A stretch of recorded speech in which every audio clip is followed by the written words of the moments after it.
Give me a second. So, family, if you are in here, thank you for showing up. Go ahead, take your time. So, family, we're gonna get started, and I ask that you share this to whomever, wherever. This is going to be a serious dialogue. In fact, what I want to do, I want to try to see if we can get this on. I might even try to go on what is that, on Facebook real quick. But family, if you are in the building,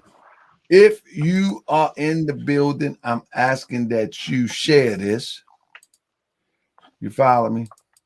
I'm asking that you share this because we are going to touch some topics that I think rightfully so is going to rub some people the wrong way. What's up, Selby, babe? Yeah, very interesting topic, family, and I hope y'all can stay all the way through the end. If not, come back and take a look at it. This topic here is clear. The Moorish Science Temple of America Supreme Grand Council revealed, and what this is all about is what is the Supreme Grand Council? Is it still in existence? And if so, who are the members? Who are the people? What are their functions? What exactly is it all about? I ask that everybody share this real quick. Share this on your social media once or twice. I'm not tripping off the numbers on this channel. It is what it is. But what I am tripping off is those who have something to say. I'm hoping that you can ask all the questions so we can get some answers. Because if I'm in error, I'm telling you right now, if I'm in error, I am willing to make the adjustment. But you got to show me my error. You got to show me my error. You just can't say, you a sellout. You trying to sell us out. You can't do that. You have to show me the actual error. And if you show me the actual error, I'm going in your direction with the truth. If your truth be the truth, and we're going to get this thing right. So let me do one more thing real quick. Let me see if I can. How can I do this? Let me see if I can. 1 second. While people are coming in. I got Rami Salaam in the building. Matter of fact, let's allow brother Rami Salaam to give you a few tidbits about himself, introduce himself. I'm pretty sure y'all familiar with him with I Am Hip Hop Temple YouTube channel. But if you're not, I yield the floor to him so he can give you a little bit inside on himself. Islam, more. Islam, peace. Can you hear me cool? I'm all good? I can hear you. Excellent. All right. Peace to everybody that's watching this. Much love to you. Appreciate your time. Quick backstory about who I am. Rami Salaam, born and raised in Oakland, California. About late 2011, I was getting real active with the Occupy Wall Street, Occupy Oakland movement. Was out there just learning different information, listening to conversations. This Freemason brother bumped into me, said, "Hey man, you want to know the truth?" He started pointing out this Freemasonry stuff and symbols, and I said, "Oh man, that's cool," but I heard about it. And he said, "Well, have you ever heard about the Moors?" I said, "Nah, I ain't never heard of Moors." He said, "Yeah, it was black people that ruled Europe for 700 years." I said, I used to, anytime there's something interesting for me, I would send myself an email, the topic, and then I research the next day at work. So boom, same thing, go to work, type in the Moors. Boom, whole situation come up on Wikipedia. I said, wow, never heard that, get to reading, get to learning. That led me to a Taharka Bey video, ironically. I think it was Divine Warning to the Black Nation. It's like a three and a half hour video. But he starts talking about Moors and Noble Drew Ali. And I said, well, who is this dude, Noble Drew Ali, so-called prophet? At the time, I'm thinking, we don't have a prophet. I've never heard of this guy. Man, I look into it. I find the Quran online. I print it out at work. I said, I'm going to read it later at home. I get home. Go into the back room, I sit down, start reading. First chapter is real deep. Yeah, it's a little bit too much for me. I'm like, all right, let's go to the next chapter. Start reading the next chapter. I'm like, okay, this information is interesting. Read more. By the time I hit the chapter about the different names of Allah, but everywhere it's the cause is cause, the rootless root from which all things spring. When I hit that line, I said, okay, this is something different. And I read through the whole thing that night, and from there just did my best to jump, feet first all the way into the movement. Unfortunately, I couldn't find any temples out here. I didn't know none of my partners, none of my people that I knew about Moors or the Moor Science Temple, Noble Drew Ali, none of that. And I was looking, couldn't find anything online. Was doing my best to research. Then I said, okay, I'm just going to start doing what I can, putting out the information. That led to me teaching a class, doing some bi-weekly study group sessions, a bunch of videos on YouTube, as some of you may have seen. And eventually it led me to try, I put the emphasis on try to create a subordinate temple, which, the YouTube channel is named after the IAMHH or I Am Hip Hop Temple, subordinate temple of the Moorish Science Temple of America. And my whole philosophy on that, which is in the Quran, is that you are allowed to create your own laws and customs as long as it's in conjunction with the laws of the main temple. So in my mind, I'm thinking, okay, hip hop is our culture. It's our culture. It came from us, Moorish Americans, so-called Black people. So I'm writing exact as long as I keep the profit out front and I'm doing what I think is the right thing, I should be good. But in terms of actualizing the temple, in terms of creating a physical location, starting to take donations, paying dues, I started to ask questions. Things just wasn't really jiving with me, and I was hitting the wall in terms of progress. And so at that point, I said, let me take a step back. Let me refocus. Let me go back to what Noble Drew Ali said. Let me study everything a little more close. So I reread the Quran, and then I reread the 101s. Then I got to the Moorish literature, what I know as the Moorish literature. And I started rereading all of those. What is Islam? The masterpiece of religious literature, the divine warning, the divine message from all of the Moorish literature. And then I saw certain things, Supreme Grand Council. And it really, for whatever reason, after all those years, it was the first time I ever really said, what is that? And I started reading that, and I just went through the whole entire document, the whole entire Moorish literature, looking for any reference to the Supreme Grand Council. And then I started researching everything around that. And I said, this is too integral of an entity within the Moorish Science Temple of America for no one to really be speaking on. Then that's when I started to ask people. When I was working closer with the brother up in Canada, Canaan land, as we know, Cujo, when I started asking him about it, he was kind of ducking the subject. I'm asking these other people, don't even worry about that. Or, I'm getting answers that I'm not, it's like, I don't like this. It should be very clear cut and direct. Prophet Noble Drew Ali made things real clear for us. So then I got on a call where it was several grand sheiks on a call, a conference call. And I put forth the question to all of them. Richard Neal Bey, it was a brother, some folks out of Atlanta that was on the call. Cool Joe was on the call. Several people was on that call, and no one was able to give me a clear answer. So at that point, I said, I gotta stop what I'm doing. I can't push this I Am Hip Hop Temple any further until I clarify this issue, because I want to make sure I'm right and exact.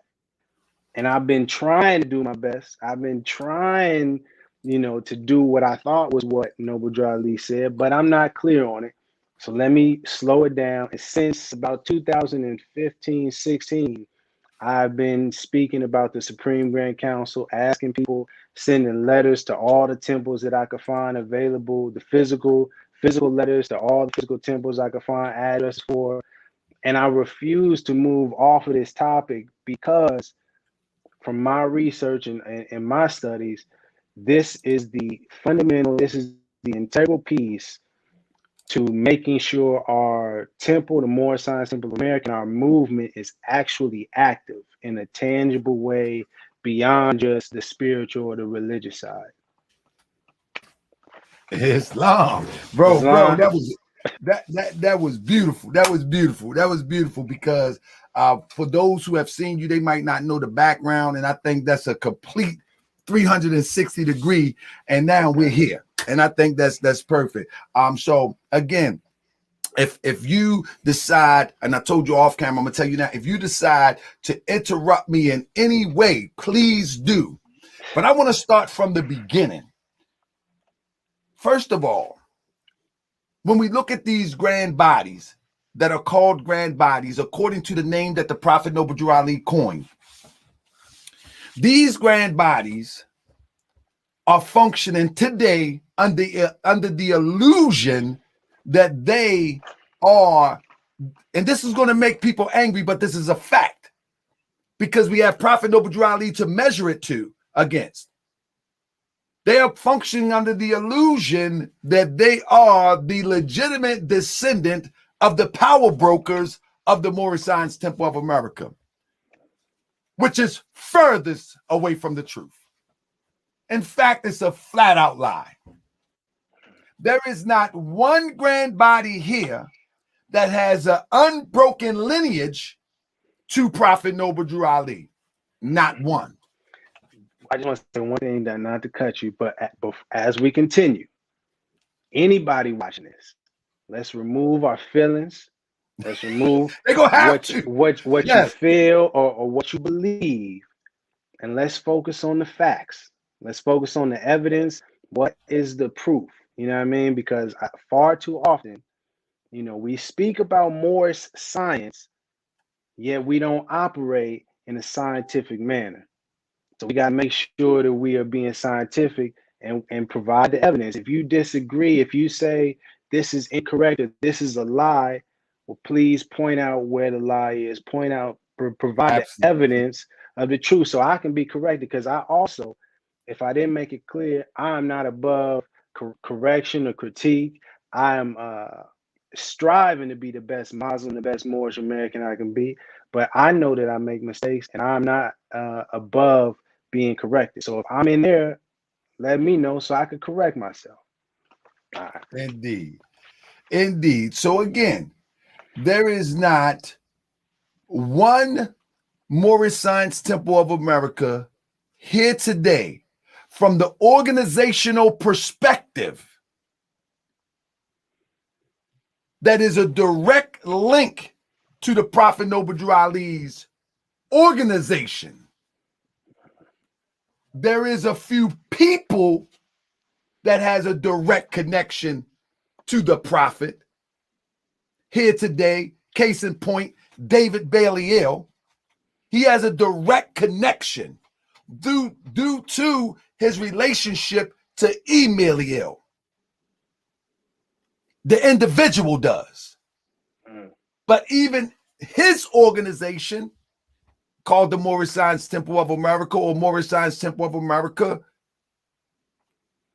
follows under the same broken chain that everybody tried to cover up. So we're gonna touch on that first. Before we can get to the Supreme Grand Council, first we have to establish the legitimate and illegitimate positioning of those who claim to be the Moorish Science Temple of America. That's the first thing that have to be established. And with that being said, let me go to this slide real quick, if I can.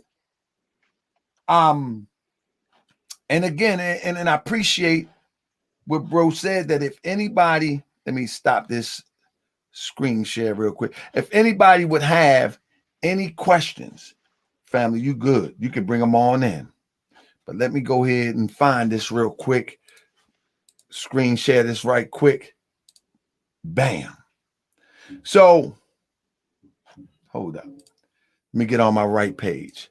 So here we go. Because I got a lot, fam. It's coming. So first of all, everybody knows Eliel in this day and time. I tell you, when I came into the Moorish Science Temple of America, we didn't know who Eliel was. I can tell you now, we didn't have a clue who Eliel was. You know what I'm saying? Even though he was on back of the questionnaire, we didn't know who he was. So let's be clear.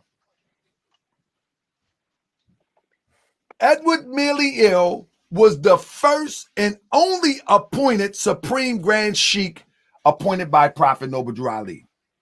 That's it. Now, when we look at the Supreme Grand Sheikh, you have to understand that the Supreme Grand Sheikh is not the head of the Moorish Science Temple of America. I don't know why everybody's fighting for the title of Supreme Grand Sheikh. The Supreme Grand Sheikh, and I'm going to show you something on that in a minute. The Supreme Grand Sheikh is the head of the Supreme Grand Council. The head of the Moorish Science Temple of America is what is written in Act 1. The Grand Sheikh and the chairman of the Moorish Science Temple of America is empowered to make laws and enforce laws with the assistance of the Prophet and the grand body of the Moorish Science Temple of America. The Supreme Grand Sheikh is not the head of the Moorish Science Temple of America. Consequently, Eliel was the head and was appointed to the Supreme Grand Sheikh also. How do we know? Here we go. Here we go. This is how we know. Man knows not by being told. Wise man taught me. Absolutely. So here, this is how we know. How we know. In the 1928, I think it was the Chicago, what is that paper? Give me 1 second. I want to make sure you know what paper I'm talking about. So give me 1 second. Defender? It is.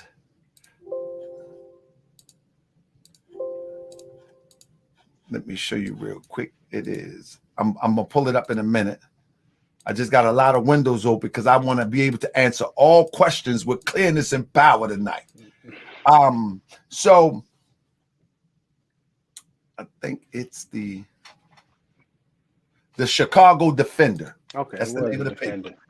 So in the Chicago Defender, this article comes up in the Chicago Defender. Where we at?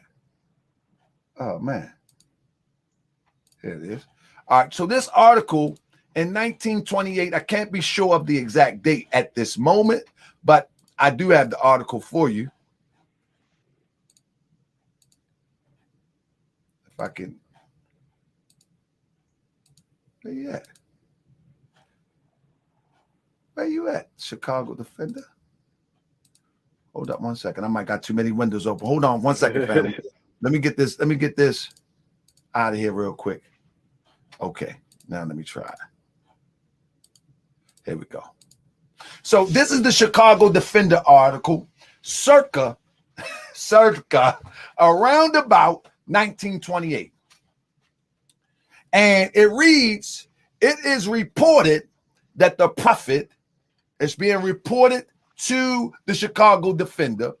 The Supreme is this, that it is reported that the Prophet, the Supreme Executive Authority, will appoint a Supreme Grand Council of which he will be the Supreme Grand Chairman. Now, here we go. The Supreme Grand Council will have power and duty to control and supervise all affairs, and you got to remember this, family, all affairs and properties of the Moorish Science Temple of America.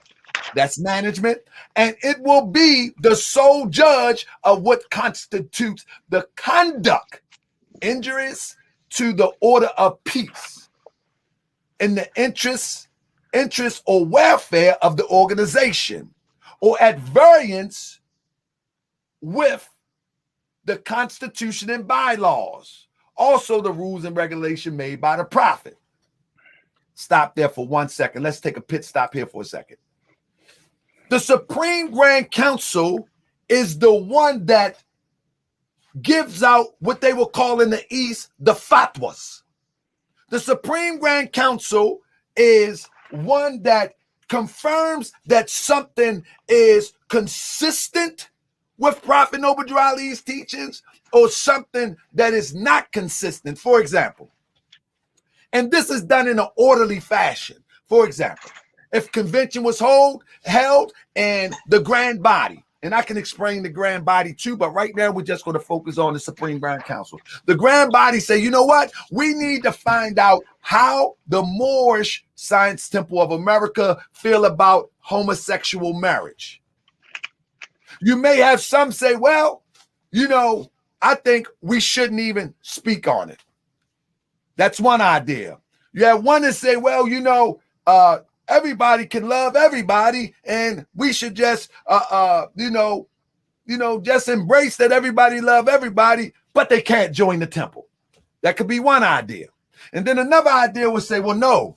In our Quran, it says, Allah says, or the Prophet Noble Ali says, take unto thyself a wife and obey the ordinance of Allah. Take unto thyself a wife. Now let's determine what's a wife. And so they bounce that around, and then the Supreme Grand Council, with all its members, at the end, they have a vote. According to what the prophet said, not according to passions, according to what the prophet record says.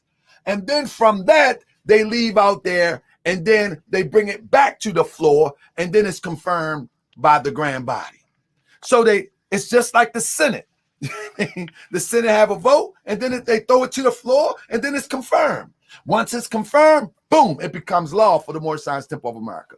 That this is our position. This is why it's not in good interest of anybody to claim to be moving in the Moorish National Divine Movement and don't know the structural operation of the Moorish Science Temple of America, because you're not going nowhere like that. It's just not going to go anywhere.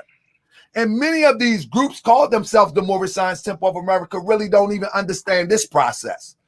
And the thing is, there's so many layers to it. We're only talking about the Supreme Grand Council. The grand body is unique into itself, how it functions.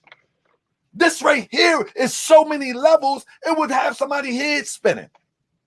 So that's what the Supreme Grand Council is. And the Supreme Grand Sheikh is the head. He's like the chairman. He's the head of the Supreme Grand Council. In other words, he calls the meeting to order. He calls the meeting to order. You see what I'm saying? And all those that's in the positions of the Supreme Grand Council, and we'll get into those positions one in a minute. Those that are in the position of the Supreme Grand Council, they are guided by the Supreme Grand Sheikh. But he's only the head of the Supreme Grand Council. Now, you with me so far, big bro? Islam, if I could just add, because I literally wrote down the question, what is the grand body? Because you're talking about things, and but I think what's important for us to really understand and recognize is that what you're speaking on, which is what Noble Ali established, again, not what you made up. It is not the Supreme Grand Council, ain't something you designed. This is what Noble Ali created.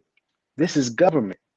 This is governing ourselves, and there's a structure, and there's an order, and there's law to it, and just to relate it to something that perhaps others can understand.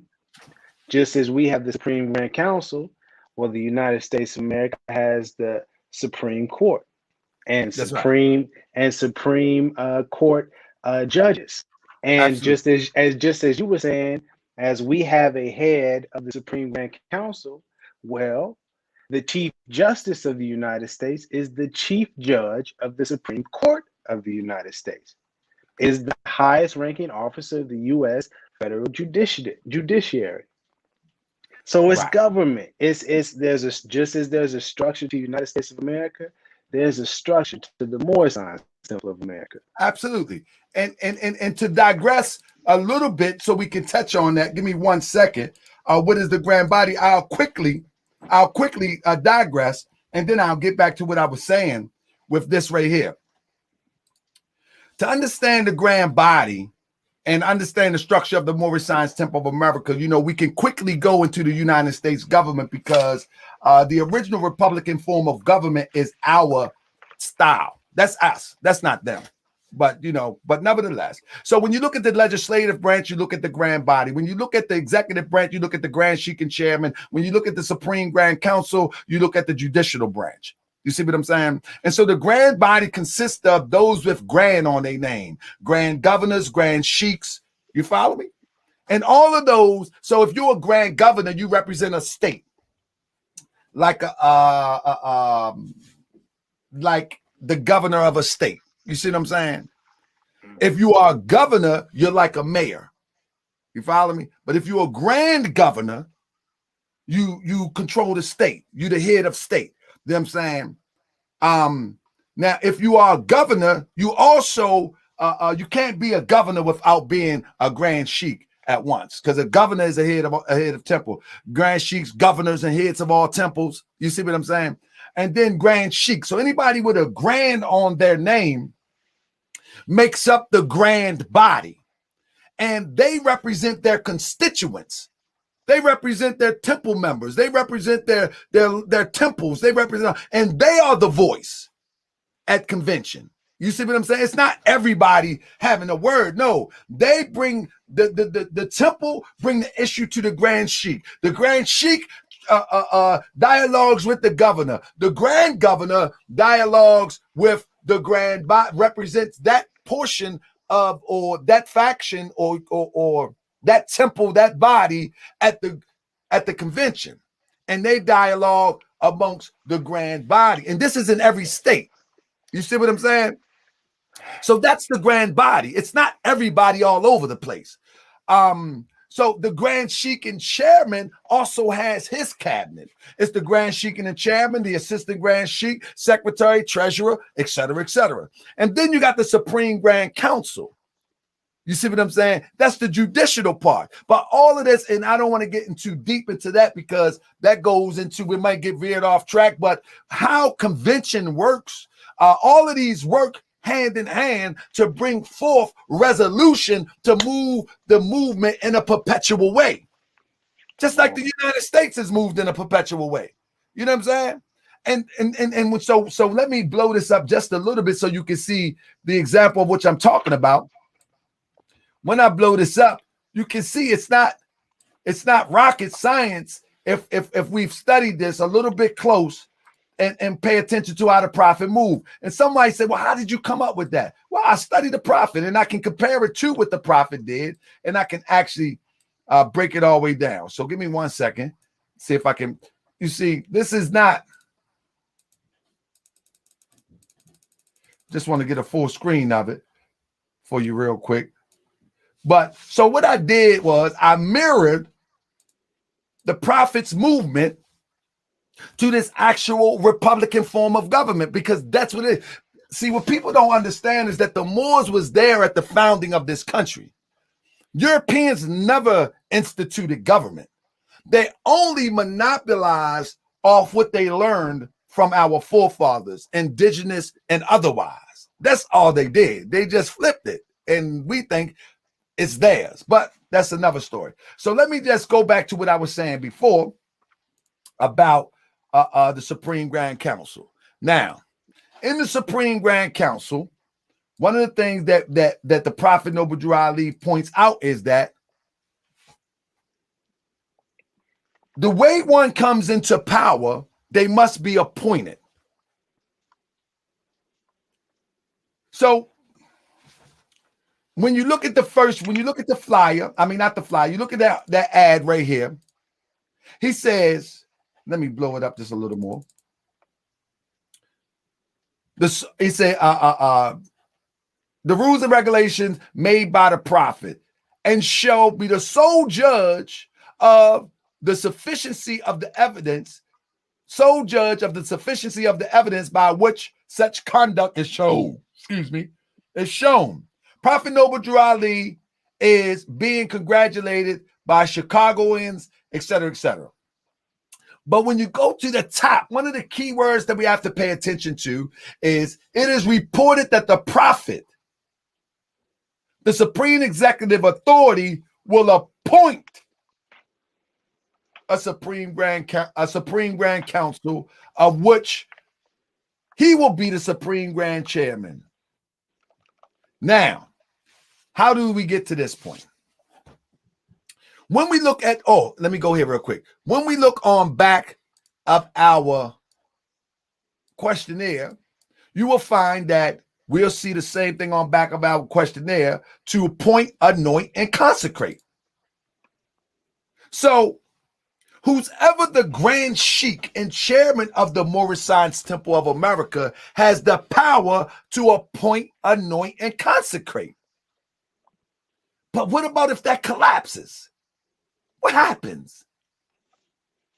What happens if that collapses? Well, it did collapse. It certainly did collapse. And if I could pause for just for a second on this one. Come on, brother. You good. Anytime. All right, cool. So just to add on real quick before it gets to the collapse, I just wanted to highlight two things. One, because you had mentioned the Supreme Grand Council, as you was reading, is in charge of all the affairs and properties in the Moorish Science Temple of America. And I know there's many Moors out there. They were always speaking about law. You know what I mean? Taj Tariq Bey, law. Okay, so let's get into the law dictionary just so we're clear on what affairs mean in law. And this is a Black's Law Dictionary, 4th edition. Affairs is an inclusive term bringing within its scope and meaning anything that a person may do, or in this case, the Moorish Science Temple of America may do. It brings in anything of the scope, anything that the Moorish Science Temple of America may do. That is what is known as affairs. So anything our organization is doing, the Supreme Grand Council has the power and the duty to control and supervise. That's how important it is. And then to your point, to add on about appointing, in the Moorish literature, in the section where it's titled "To All Governors, Grand Sheiks, and Head Officials of the Temple." I wanted to just highlight this. During this convention period, the Prophet Noble Drew Ali said on the 17th of October that he was going to again appoint 7 men tried and true and accepted by you. Accepted by you is the confirmation. And this is coming. This is to all governors, grand sheiks, head officials of the temple. Just to continue, just so we're clear on the process.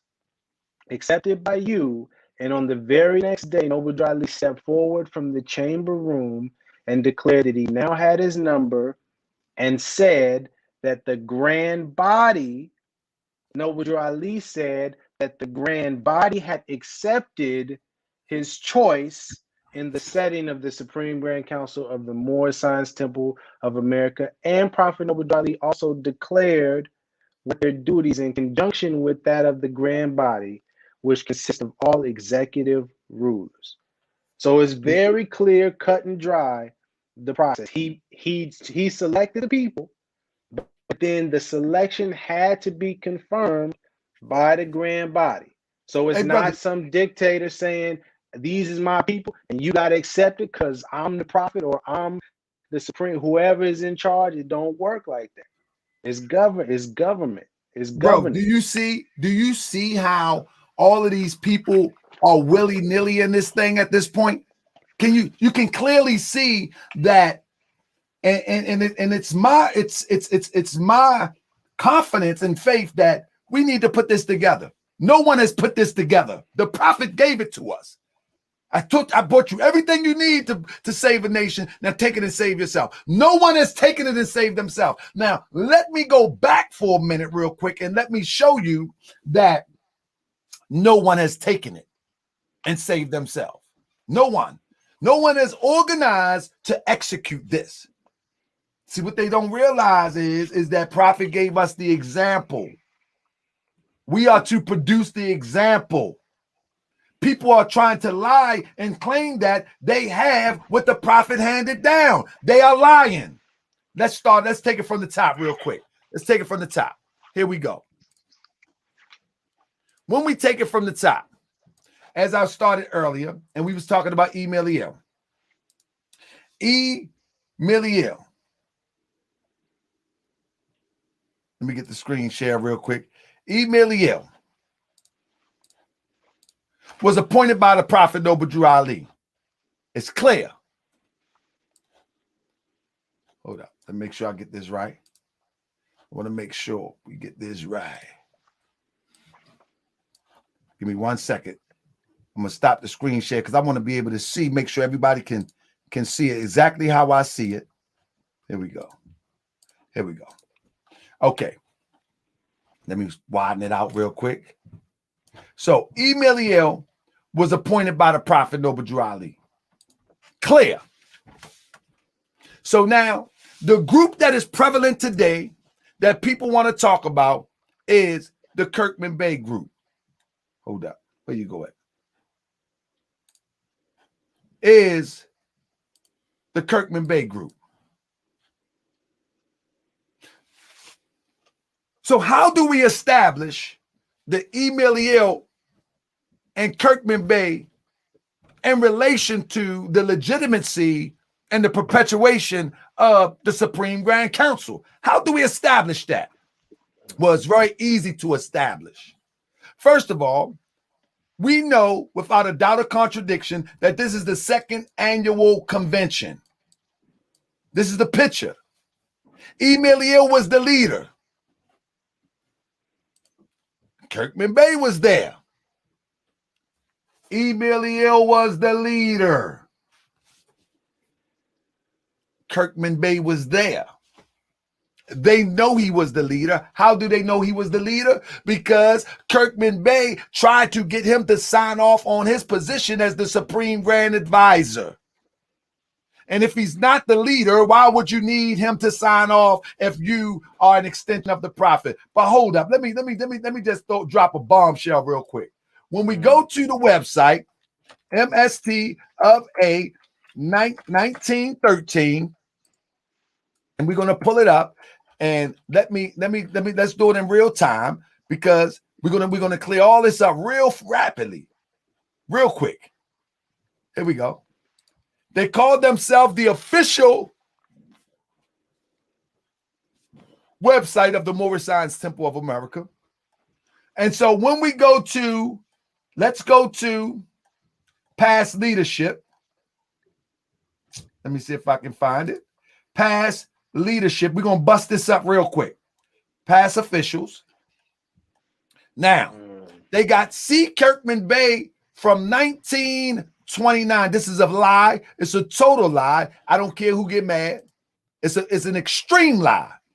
It's a gross negligence lie. Listen to what it says, because I want to confirm what I'm trying to say. After the Prophet passed, it was this brother who had the wisdom, understanding, patience, and courage to carry on. Family, please share this with everybody. We're going to kill these lies.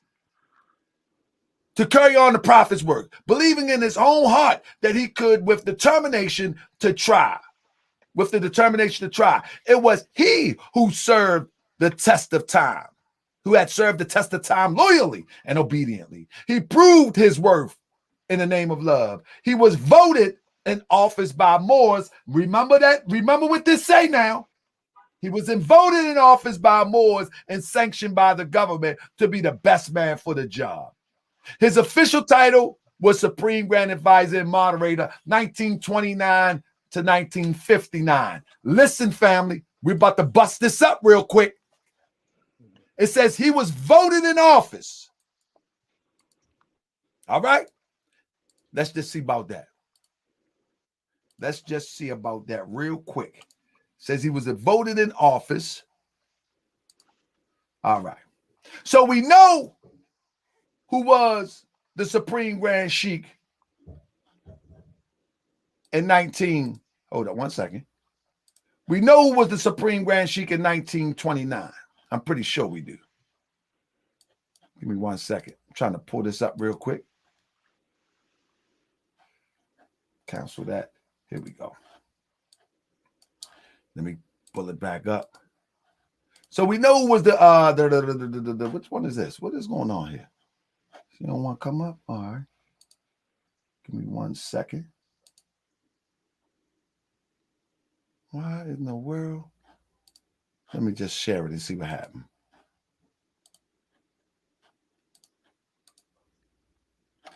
All right, so what I'm trying to do, I'm trying to figure out why this thing won't share, right?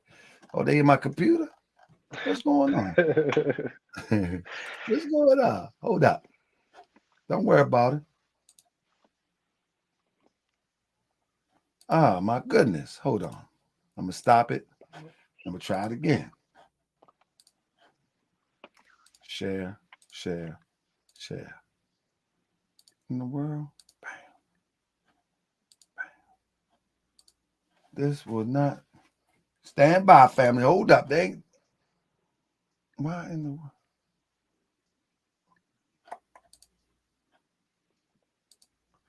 I'm trying to figure out why this will not share. All right, let's do it like this. I got you. What I'm gonna do is I'm gonna do it like this. Stand by, family.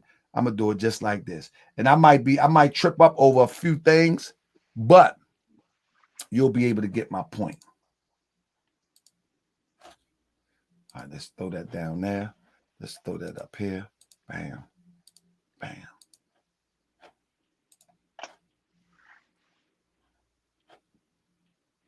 This is weird. All right, hold up. Let me get them down. Let me get him down. I'm gonna get you.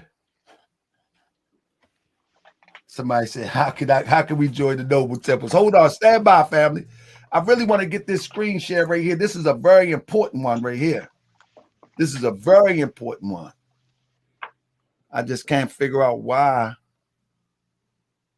it's capturing my own screen. That's what I'm trying to figure out. Hold up. Let me make sure I don't have two. I know what I'm going to do. Stand by. Because this is very important here, family. This is one of the most important things that we're going to be discussing. All right, let's do it like this. Let's try it now. There it is. So, after all that, I hope y'all remember what we just said. Voted in office. They said that he was voted into office. Kirkman Bey. Now, we know who was head of the movement in 1928, don't we? Mm-hmm. Of course we do. It was Prophet Noble Drew Ali. Okay. So we got the second annual convention flyer right here. Who was the head of this? Who ran this convention in 1929? Of course we know. I just showed the picture. Emil. In 1930, who ran the convention in 1930? Shall we blow it up? Again, Emil. How about 31? Emil. I think y'all know what I'm getting to.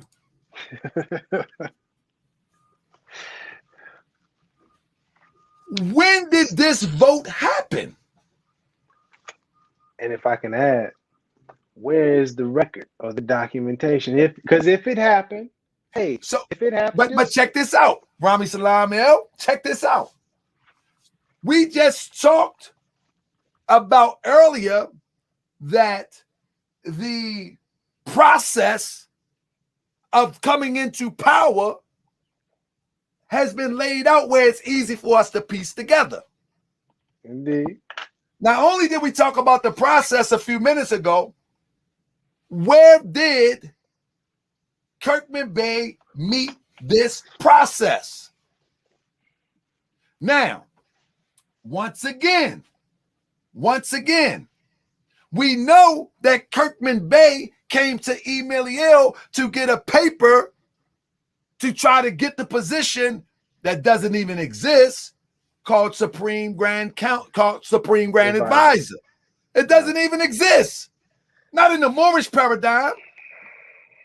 That's not an official position. So the point would be is, if Emil was not the leader, why would he go to Emil to be confirmed as a position, and it was an honorary position at that. Emilio mentions that in his letters. It was an honorary position. But the point that I'm making is that when was this work done where Kirkman Bey went through the official process as laid out by Prophet Noble Drew Ali to be the leader of the Moorish Science Temple of America? You can't find it nowhere. It doesn't exist. It just doesn't exist. This is not a shot at that group. It just does not exist. Gotta be honest, man. We have to be honest. And we got a brother in here that's a ride or die Kirkman Bey fan, but he won't debate me on it. He said, Brother Emilio voted for C. Kirkman Bey. If he voted, but now this is how irrational we thinking. If he voted for C. Kirkman Bey to be the leader of the organization, then why is Emilio still the leader all the way up until he dies? That doesn't make sense. I have the flyers. So, and if Kirkman Bey was the leader, where is his convention flyers? Where's the evidence? From 29 all the way up till today. I got minutes from Kirkman Bey starting at 34. And I got minutes from Emilio starting from 29. And Emilio passed, if I'm not mistaken, in 1934, correct? That's when the takeover happened. And this, you know, I wanted to say this, Rami Salaam, and then I'll let you go. This is what I mean, that there is no group can claim a direct connection from an organizational perspective. We can get that out the way. There is not one here that can claim from an organizational perspective. And the Kirkman Bey group disqualifies themselves because they didn't even go through the process as the Prophet laid down. I don't care if they've been here since 34. It doesn't matter. You did not meet the standard of leadership. You disqualified. And it's a holy and divine movement too. Let's not forget that. Once it's a holy and divine movement, there is not one thing that can be changed about it, or you take the holy and divine out of it. It becomes your organization at that point.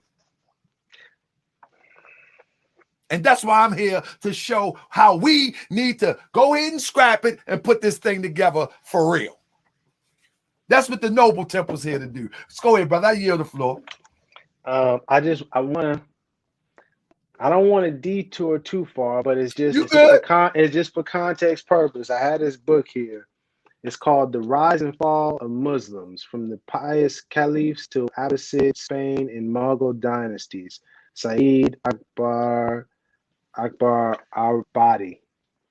Pardon me. Islamic history. Now I'm bringing this up because this book, I'll just read this little brief thing. This book presents detailed account of the wonder-inspiring rise of the Muslims and their pathetic fall. It embodies the stories and the assessments of the very first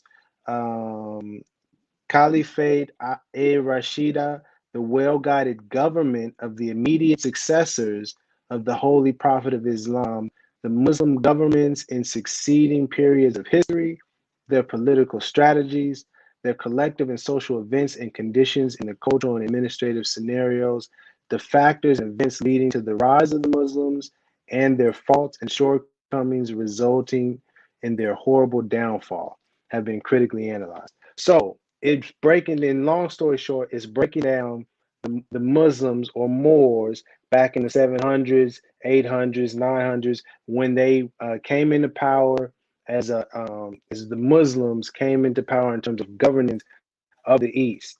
And it goes through different dynasties that were ruling as Muslims.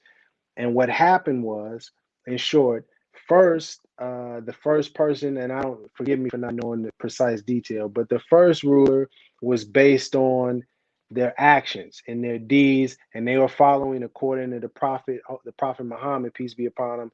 They were following the law and they were writing exact, so they were qualified to be in the leadership position. Over time, some of the people in the movement who were related to Prophet Muhammad felt like they should be in charge because they had more of a connection to Prophet Muhammad over the people that were ruling, even though the people who were ruling at that time were following the law and doing things according to what Prophet Muhammad established better than the people that were related to him.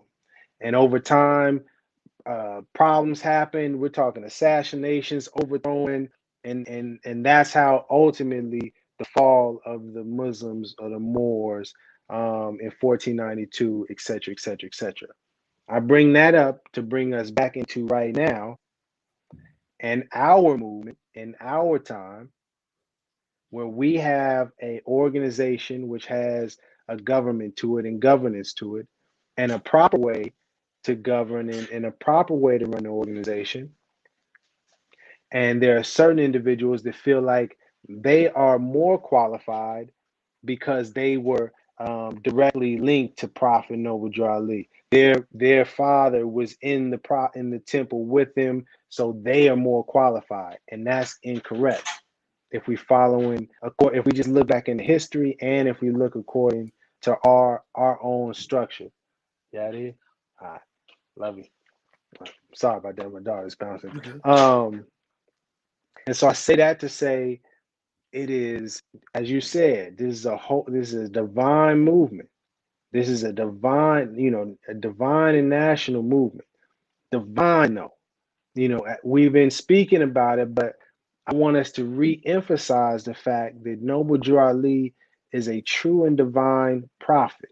Absolutely. Not just a very wise leader, not just this dude that has some cool information and kicked off a movement that did some good, but now we can figure things out. No, he was literally sent from the creator of the universe. Specifically he came for everybody. Universe, but came specifically to so-called Negroes because we needed him the most. We was down bad. Didn't know who we were, didn't know our creed, is all bad. And he came and established the organization, established laws, rules, regulations, laid it out, walked the walk, set the example. All we got to do is follow. We got to stop trying to be in front of the prophet. I understand, however, prideful we are, how you think you got the greatest ideas. Amazing. Let's go for it. Let's get in line, though. And let's that's make sure we in line. It's too many. People have too much egos because the way that I come onto social media, he's loud. But I'm gonna tell you, either they're gonna do it the prophet way, or they just spinning their wheels. It ain't going nowhere. It's just like the brothers in here, the brother from Mars TV that's overzealous. He can talk that Kirkman-based stuff all he wants. It's not going to produce what the prophet produced because it's not an extension of the prophet's concepts or philosophy. It's just not. The structure is not there. If it's not met, if the structure is not met, the structure basically is where it embodies this movement to move forward. Of course, we got to study ourselves, the higher self and the lower self, but it's within this structure, right? And to your point, to anyone, not even just the brother, but whoever may say, nah, you're not correct, I don't agree, that's cool. What we can do is put the information on the table, take it off of how you feel, what you think, and you and your group or your people, your body of Moors, take it off and put it on the table, and let's examine the evidence. And they don't have none. Hey, bro, they don't have none. Let me answer this question. I don't mean to cut your wisdom. Somebody said, quick question. What do noble temples want to come out of this exposing? The only thing I desire is the truth. And as the Prophet Noble Drew Ali says, the divine truth. And what is that? Is he said, it's good to know I got a few faithful Moors among you that desire the truth and the divine truth. I simply want the public to know the divine truth, because there is no salvation in a lie. There is no right way to do wrong. Either we are going to get this thing right or not. And let me say this about the brother Mars, and then we'll move forward with that. He claims that Kirkman Bey is official.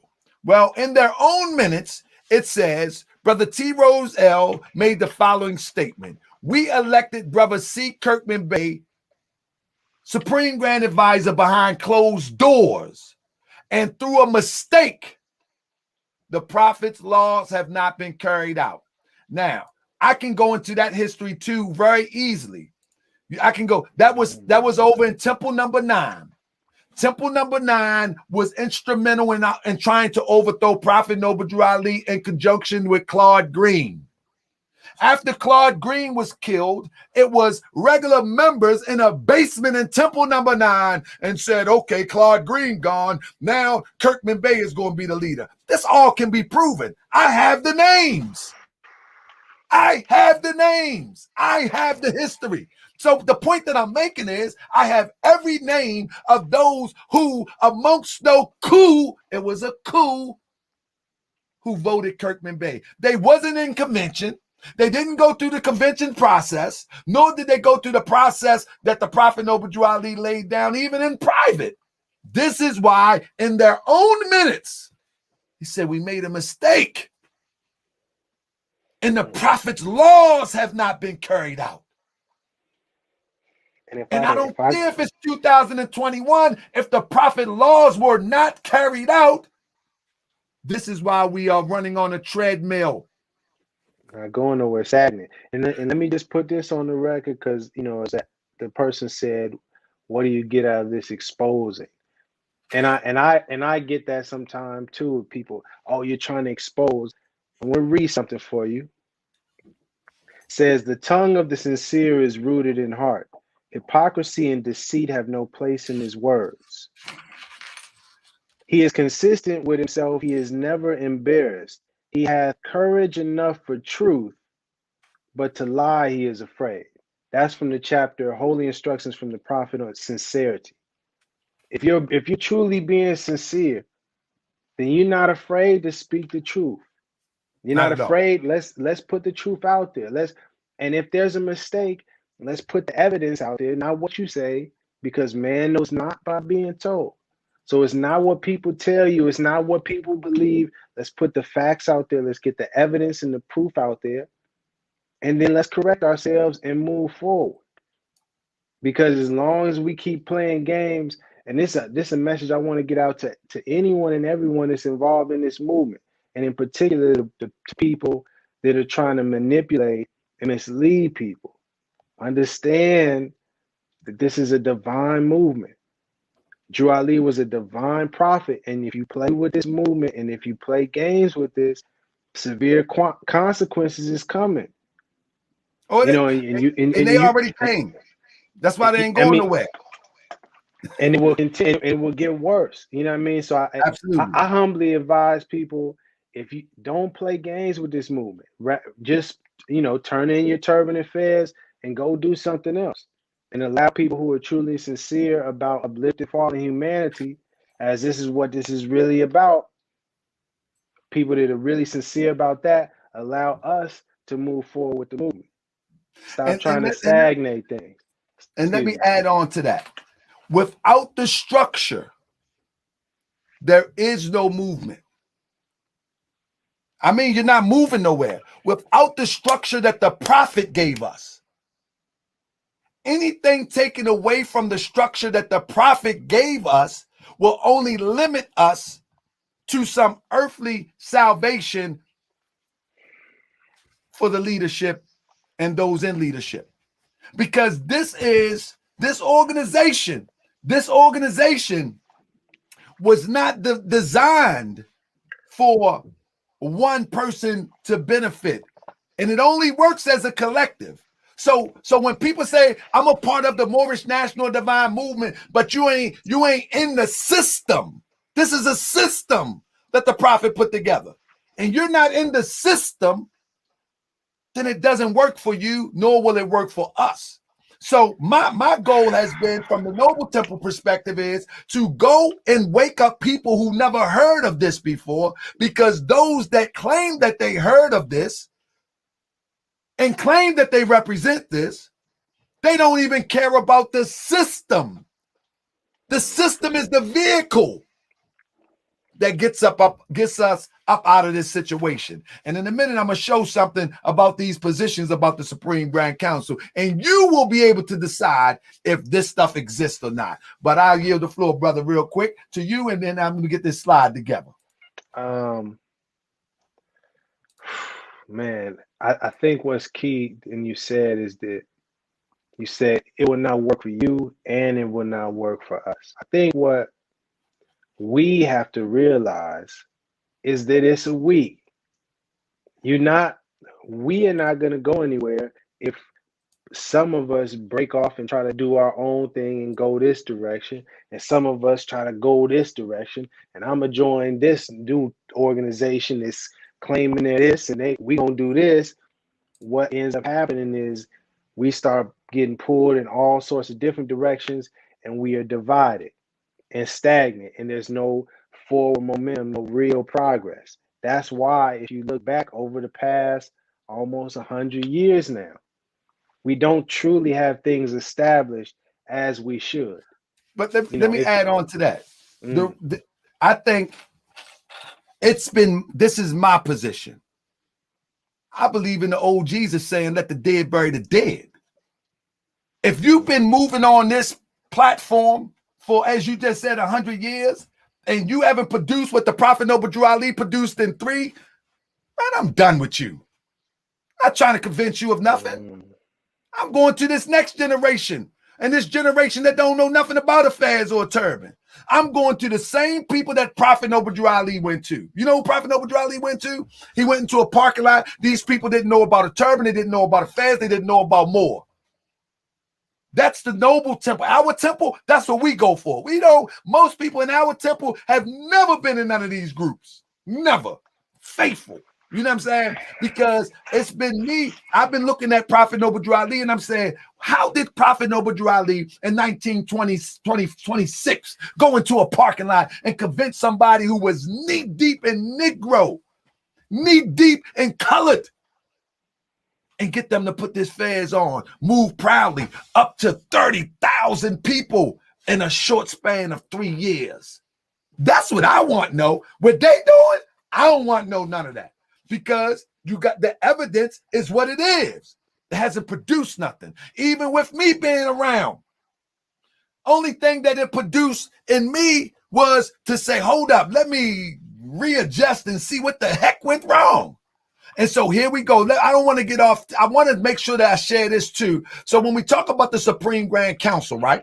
Let me get this real quick, Brother Rami. When we talk about the Supreme Grand Council, right?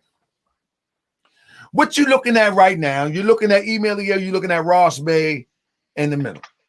But what you're looking at right here is the authority that the Prophet put on back of our Quran. If you go to the paper that Kirkman Bey put out, what you see right here, after 34, he puts out this paper and he takes all the names that the Prophet appointed in those positions. So if you look here, it says the following person was appointed sheiks, and then you got a blank line. This comes out of Kirkman Bey's paper after Emilio passed. He removed what they say in the Bible, the ancient mark. He removed that. But no worries, no foul. It is foul, but anyway. The Prophet published in the newspaper the complete lineup of his authority and those who was appointed in the position. But now, let's move down and talk about the Supreme Grand Council. This is a letterhead during the time of Prophet Noble Drew Ali. This is a letterhead of the Supreme Grand Council. You follow me? And on this letterhead, you can see the members of the Supreme Grand Council at this time. Lomax Bey, Supreme Grand Governor. Emilio, Supreme Grand Sheik. Richard Ross Bey, Supreme Publicity Director and Supreme Grand Field Secretary. I want y'all to remember these names. Supreme Business Manager, Claude Green Bay. William H.A. Moore, Supreme Historian. And Pearl Drew Ali was the National Secretary and the Treasurer. Let's start up top. The daily function of the Supreme Grand Council. The prophet is the law. The Supreme Grand Chairman oversees the entire movement. The Supreme Grand Sheik, the Supreme Grand Chairman oversees the entire movement, and that's the law of Prophet Noble Drew Ali. Let's get that out the way. The Supreme Grand Governor, his job is to ensure that the Grand Governors throughout the MSTFA is functioning lawfully and interprets the law thereof. So, real quick, the Supreme Grand Governor, he oversees the national Grand Governors who are the heads of the state. That's the position. So if you don't understand what a Supreme Grand Governor is, then you won't understand how this functions. He oversees, he makes sure that their job is being met. You follow me? That their job is being met. Secondly, when you look at, let me answer this guy one more time. I've already said in the beginning that the Supreme Grand Sheik is not the head of the Moorish Science Temple of America. I said that earlier, and I already explained that. You're coming in late, Mars. So the Supreme Grand Governor oversees all Grand Governors, which is the head of every state. That's number one. Then you got the Supreme Grand Sheik. 1 second. Then you got the Supreme Grand Sheik. If I can pull that up real quick. Then you got the Supreme Grand Sheik. The Supreme Grand Sheik ensures that the Grand Sheiks throughout the Moorish, this is the daily function. Remember in the article it said daily function throughout the Moorish Science Temple of America, that they are functioning lawfully and enforcing the laws thereof throughout the fiscal year. This is not the total job, but this is one of the jobs that he oversees that. All Grand Sheiks throughout the movement. Then you have the Supreme Grand Publicity Director. Ensure that the media outlets are given the proper information concerning the Moorish Science Temple of America, like the FCC. That was Ross Bey. This is why Ross Bey was the one to travel with Prophet Noble Drew Ali throughout the South. And if we could just pause for a moment, if we had the Supreme Grand Council established when that incident happened July 3rd with that splinter group, and they were claiming to be a part of there could have been an official notice that went out to all of the national media across the country, expressing and making a clarification and a distinction between who Moorish Americans and the Moorish Science Temple of America are. And now check this out, brother. Hold that thought, but I want you to carry on. And I'm going to remove on and let you flow. But you know what we got? Everybody was sending all sorts of type of letters. Indeed. Everybody was making all sorts of type of statements. I saw that, and I particularly didn't. The prophet. So if you ain't moving like the prophet, you ain't moving at all. But I particularly chose not to really speak on it, but I'm glad you brought it up. But that highlights the problem with our movement. There's too many people trying to do their own thing instead of being in line with what Noble Drew Ali established. It's not something difficult to comprehend. You don't got to recreate something. It's already there for us. All we do, we have to, and this kind of gets to some of the questions that I've had. You know, when I started researching this thing, I saw a bunch of issues with missing documentation from 1929 onwards. 1930s, 40s, 50s, you pick a decade, and I'm looking for information about the Supreme Grand Council. I can't find it. But I said, okay, well, what about the present time? And I'm saying, where is the documentation in the records that can validate who is the official? Because I've had people email me a document saying, oh, well, these are the people. Or I've had Moors tell me, oh, well, you just need to call this person and they'll let you know. But I said, no, that's not correct. It's supposed to be clear in public for everyone to see. It should be very clear. And what I had to accept and realize is this: our office, those seats are vacant. We have not brother. properly, lawfully filled those positions. And that is why we have so many issues. Hey, brother, listen to me. Listen to me. Most people don't know what I'm sharing right now and been around for 30 years. So you cannot fulfill something if you haven't done the research in order to validate the process. It's just like if you have a job at your job. If you haven't been trained in that, or someone taught you the functionality of that job, there's no way you can meet the standards that your supervisor asks. And let me interject this and build on that. Part of the experience I had before I learned anything about Noble Dry Lee and this Moors is I was in records management for a pharmaceutical company, global company. I had a lot of responsibility, but it taught me how to be very, very pay attention to detail and look for things very specifically and pay attention to the dates when they're signed on scientific records. And I had to be responsible because we're talking about millions of dollars on the line. Legal department hit me up asking for documents from 1983, 1972, and they need them by yesterday. So I had to be on it. I bring that up to say, you just read a document that said something about the fiscal year, right? You said it was something that said fiscal year. Well, fiscal, we're talking about finance, financial records. Let's bring that over to the temple tax, which Noble Dry Lee said was necessary. Now, and this is, and let me just read this, and this is very important. Because of the fact that the expense of the operation of the temple is increasing so fast, they found it necessary to vote a tax to the prophet to carry on the work. This idea was concurred with by the Supreme Grand Council. This act is so arranged it will not be a burden to the temple, but this is the part that I want to highlight. The governor or officer in charge of each temple will cause a report to be rendered to the Supreme Grand Business Manager of the Supreme Grand Council.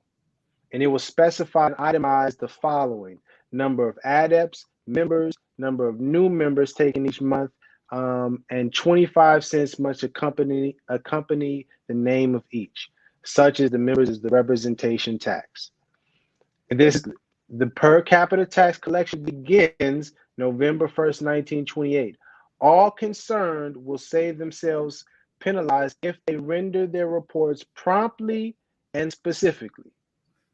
Okay, That's an organization. And I highlight that because this is a report that was supposed to be sent in monthly to the Supreme Grand Business Manager of the Supreme Grand Council, which is saying, if you're not clear on that, let me just highlight that. That's meaning that each temple across the country, no matter who you are, is supposed to be working hand in hand with the Supreme Grand Council. So there's no excuse for whoever you are to say, well, I don't have anything to do with the Supreme Grand. Well, according to our laws, Noble Dry Lee, which is the prophet, he established this. I wanted to just interject just 1 second. We see in what we're talking about that the system has broken down, and it has been broken down. Now, who's going to step up and say, let's put it together? And this is where I want to push That's where back. we at. And this That's where we at now. Like. Hold on. I want to push back on you just a tiny bit, because I feel now more than ever is why we have to get back inside the one temple. I know many people, We have our different organizations, different movements, different groups. I But we think you're gonna have have to let that go. that's the and You know, let this me is tell you why I think you're gonna have to let that go, because the reason why this happened was to overthrow Prophet Noble Drew Ali, and that energy is still alive and well. Because if they didn't want to overthrow Prophet Noble Drew Ali, these same groups would have a Supreme Grand Council, and they and this don't. and this is but this is the thing. This is the beautiful thing about it. All we have to do is be present. As you said earlier, who are the ones that's going to put this together? He said, I gave you everything that you needed to save a nation. Now take it and save yourself. I feel humbly that it's people that who are sincerely about uplifting humanity, sincerely have faith that Noble Drew Ali was our prophet and is our true and divine prophet, that we just have to be more vocal and Yeah, firm I and with the love. It's not. And let me clarify this, because this is not some. It's not some. Oh, we gonna take the people in the movement and throw. It's not some bully situation, but it's simply saying we have to stand up and say it cannot go like this any further. but you know, the thing The is, pat and hold on, just let me just get this last you little good, bit brother. out if I could. Um, with all due respect to all of the different elders that's been in the movement, whoever you are, all you have to do is simply show and prove that you have been doing what Noble Drew Ali said. If you claim to be the leader, all you have to do is provide your document. Because if you are the leader of a temple, you will have these reports. Put it forth. And if you have been doing what, hold on, Nobody has it. let me just. But this is the thing. This is we can feel that, we can believe that, but okay, show and prove. If you What, have the proof, they can step forward, and if they do, all right, then they are qualified. And what if I'm they saying and if to you is that becomes, and with all due respect, becomes a waste of time. It doesn't exist, brother. You know what I'm because saying? And here's the so, thing. and But so, here's the and thing. so, so what I'm saying is that you have millions and millions of people that call themselves black Negro, I mean black African American out there waiting to hear this gospel. I don't think it would be wise to try to convince someone who has walked with affairs on their dome for 30 years, 40 years, to now do it a certain way. I You see what I'm agree. saying? I just It's not. disagree with that. It's I not just about disagree with that. this. The thing. It's not about convincing. That's the beauty. I agree. It's not about. It's They're not. gonna This have is to not come a. if they want to. This is. But because this is the thing that I played out and thought about. Because I initially was like, well, I'm gonna just keep pushing forward with the International Asiatic Moorish Hip Hop Temple idea. I'm gonna just move forward with that and still be the subordinate temple, and I'm gonna just keep the dues. And I'll say I have them in an account, and when you guys get it straight, then here it is. It's right there in the public. This was a thought, but what I feel humbly and sincerely, what will happen is as things grow and progress, it'll be confusing because it'll be, oh, well, I like what Rami doing, and that way they still they still stagnant, so I'm gonna roll with him, even though the goal is to get back to the original temple. The goal We is to have make to sure build it though. This is the thing. So let me go back. Let me go back, Rami. we When can't you build look it at, from the let me go back. outside. Let me go back real quick. Mm-hmm. As I illustrated, the Turkmen Bey Group was established 1934. Though they claim that it was 1929, which I proved documents where, unless they can show some convention, some minutes, or 1929, 30, 31, 32, you know what I mean? I'm showing the documents. You know what I'm saying? I got the minutes also, right? They are not going to eat that. If you can't eat that little small thing to say that Emil was the prophet's choice as Supreme Grand Sheikh, if you can't, or the leader of the organization, if you can't eat that, bro, they not gonna eat nothing. The Emil long gone. You can't eat that. That's number one. Number two, when you look at the other groups, you look at the other groups. The brother who gave me my credentials, Brother David Baliel. They also, see, I don't pull no punches, Brother Rami. They also have a made-up line. They made up a line too. This is why I said in the beginning, from the organizational perspective, it's been a wrap. Then the only one that we know most likely have been blessed with the prophet's blessing is David Baliel from an individual perspective. You see what I'm saying? Because he stuck to the script of Emeliel even in his personal home, all the way up until he came into the public in the 80s. But everything else has been a part of the coup, even until this day.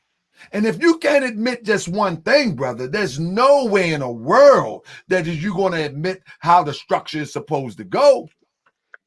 Okay, here's the thing. This is the beautiful thing, because you had mentioned, oh man, you said we have to rebuild, right?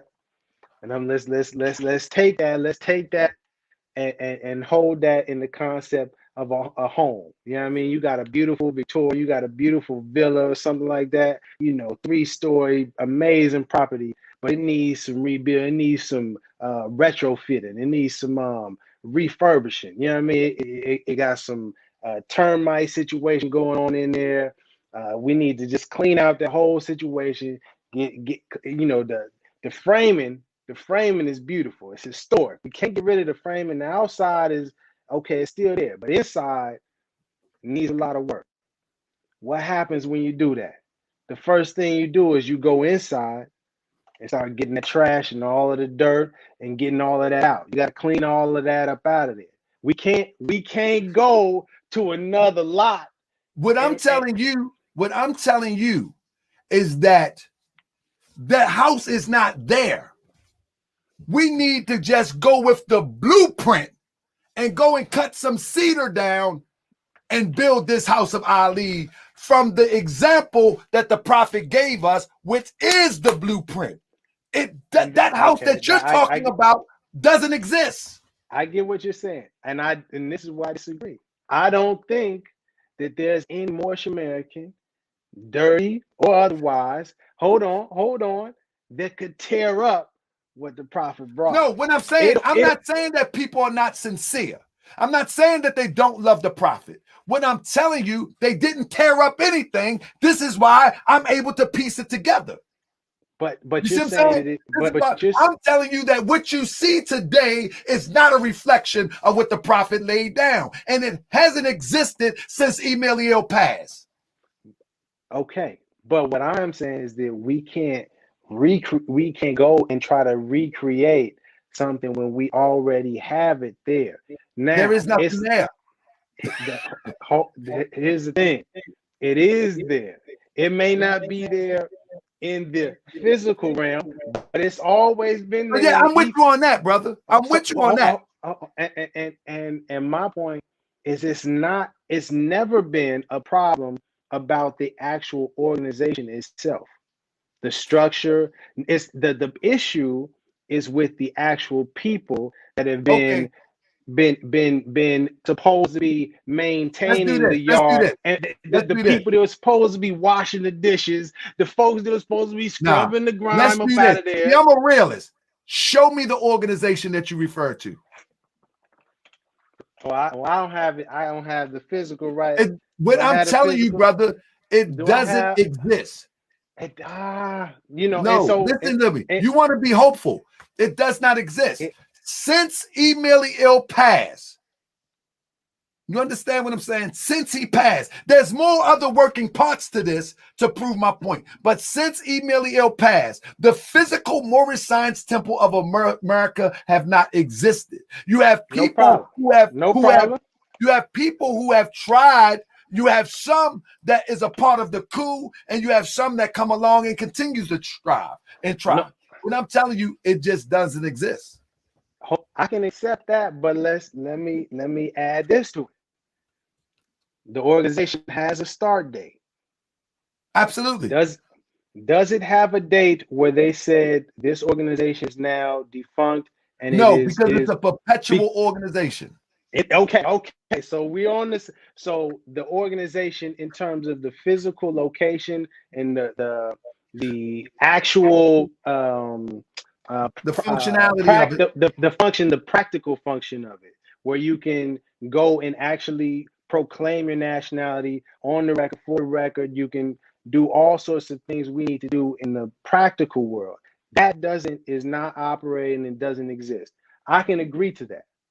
But the organization is perpetual, and it is there for us to rebuild from the organization. That's I think we're saying the same thing, but what I'm saying is okay. those people, brothers and sisters, whom I love dearly, you know what I'm saying? They are not reflective from the structural functionality of the Moorish Science Temple of America that Prophet Noble Drew Ali brought. It just, that part doesn't exist. And now, if you think you're going to go in one of these groups and say, okay, I'm here to show you the functionality, that ain't going to happen. Right. Wait. Pause right there. You said that ain't going to happen. No. Here's my perspective on it. Has anyone, any Moorish American Muslim, gone and put people on the record so that it can be publicly known? Get the camera out. Boom. Let's have a discussion. You're a Moorish American Muslim. Hey, we can have a friendly brotherly discussion about our movement. Correct? We can. Brother, you're a good brother. Let me tell you, I've been around a long time, brother. That don't work like that, brother. Listen. This is the beautiful thing.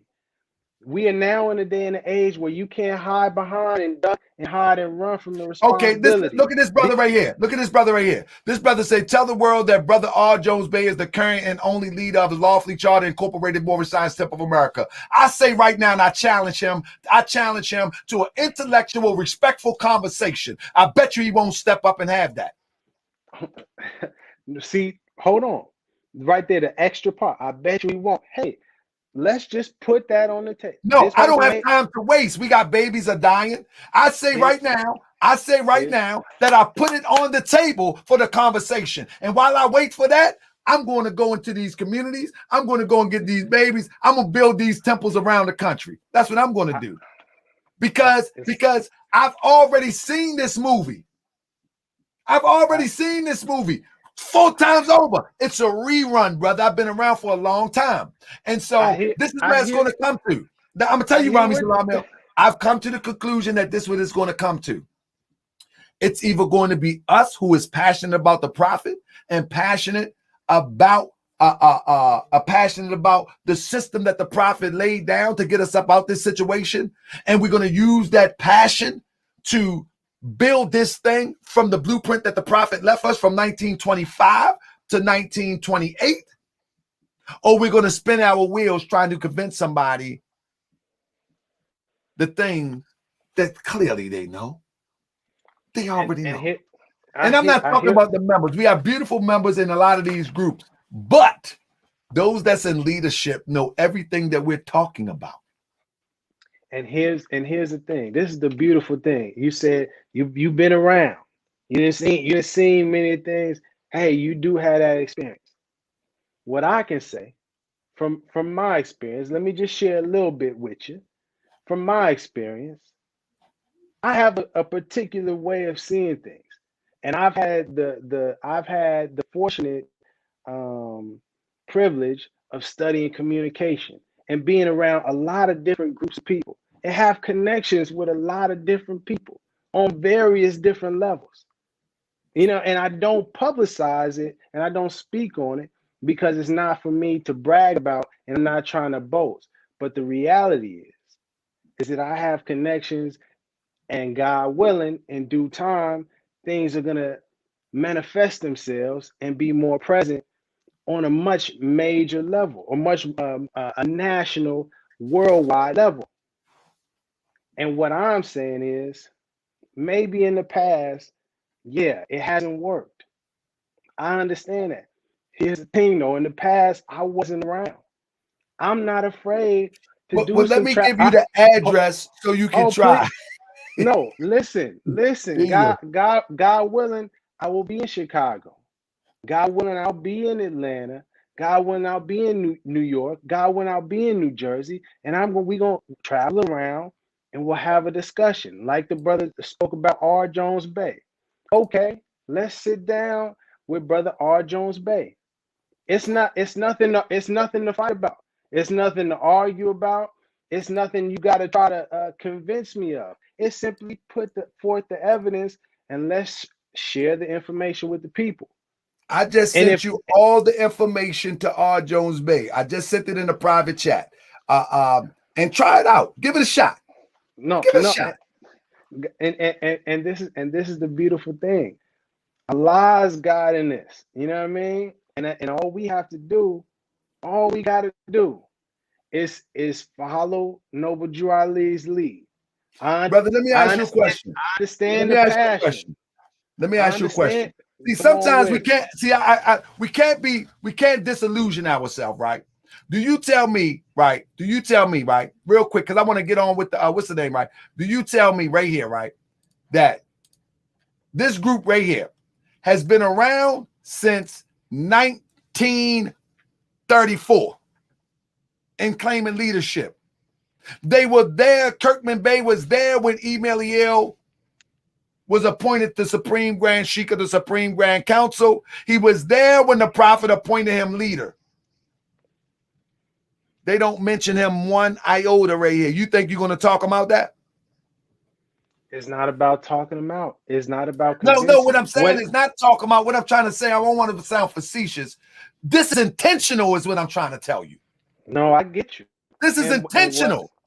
When what something I'm is saying. intentional, brother, when something is intentional,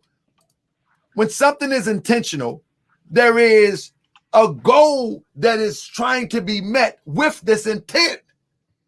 And for one, think that they're going to come along and change the intent. And again, you have to remember, the elements are missing. Prophet Noble Drew Ali made the leader of the organization. Anybody got a divine constitution and bylaw? What is the leader of the organization name? The Grand Sheikh and Chairman. Gotcha. If you're not But going to adjust that, there's a reason why that's not being adjusted. A lot of legal things are in place. Why they not adjusting from the leader they're called the Supreme Grand Advisor? let's get to some realness. Let's get to some You realness. understand what I'm saying? It's more than it's deeper. It's deeper than rap. Let's really get to it. You and I both were speaking about the Rise of the Moors group Right. prior to the incident, months and months prior to the incident, right? Documented, people can see it for themselves. People that play with this movement and try to do whatever they want to do, thinking they are no better than the prophet. God is working in mysterious ways. My mama told me all the time. This is not a movement to be played with, and people are suffering the consequences in the here and now. The different people that have been out front with all of the different kinds of spins on this Moorish movement and taking it and trying to do their thing, all of the different ones, from the brother up in Canada to anyone else, not excluding anybody. Anybody that's playing games, the consequences are going to be felt. It's no longer a place to hide. And what I'm saying is, it's not about convincing anybody. It's not about trying to get people to get, hey man, this is what it takes to be a grand sheik. These are the requirements. We hear how you was doing things in the past, but we correcting things. As of 2022, January 1st or January 8th, 2022, this is what is expected. This is the qualifications. This is the standard for all grand sheiks. We need, as a community, as a nation, we must fill these offices. This is how we're going to get things to work. And if you're not with it, the people will see. See, because when it's one thing when they put things up on the website and people can make their videos. It's a different thing when there's Moorish American brothers and sisters that are there respectfully, asking under an intelligent tone, asking for dialogue and communication. Well, let's get some clarity on this for the people, because you are supposed to be representing the people. You are not bigger than the people. You're not bigger than the movement. This goes to any grand sheik. And if they are unwilling to get with that, it'll be seen and it'll be shown for everybody to see. And But nothing. I'm telling you, it's already been done.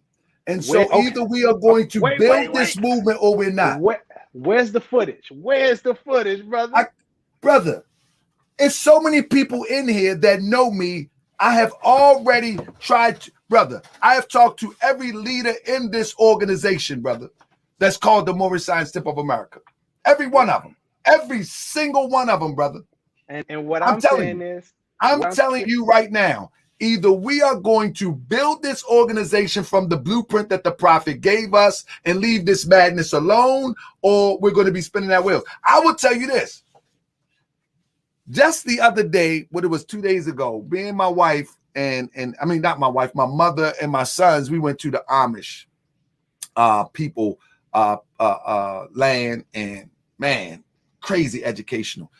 The point that I'm making is this, is that I was just watching their structure, their environment, and how they act in their environment. I mean, they was just doing it big. And I'm gonna put the videos out that I recorded.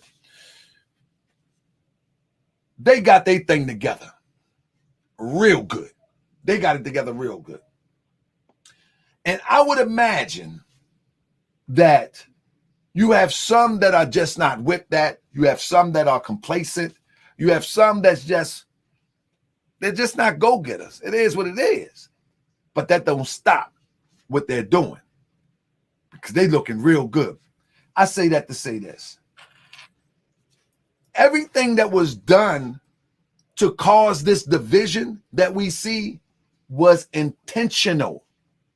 It's not by happenstance. And you will realize that these Moorish groups are no more than clusters of gang pack mentality. So the only option is to go to those who don't know, teach them correctly, and build this movement like the prophet gave it to us. That's my only option. From your perspective, I feel you. I feel. And I would tell you this, you tried that, and me and you come back here in 5 years of what I'm doing, and you try what you're talking about, and I guarantee you'll be like, wow, bro. See, but this is the thing. This is the thing that I'm. It's not. But I want to get back to the original conversation we was talking. Let's not diverge too far. We was talking about the Supreme Grand Council. I'm telling you that it doesn't exist. Are we clear on that?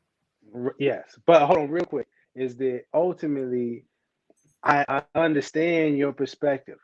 I feel that when we look down the road, down that 5 to 7 years, even if other people follow your model and they also start to be building up their thing, their temple, to teach the youngins, the people that don't know anything about this correctly, eventually we'll have a clash and we'll still have this division. Not necessarily.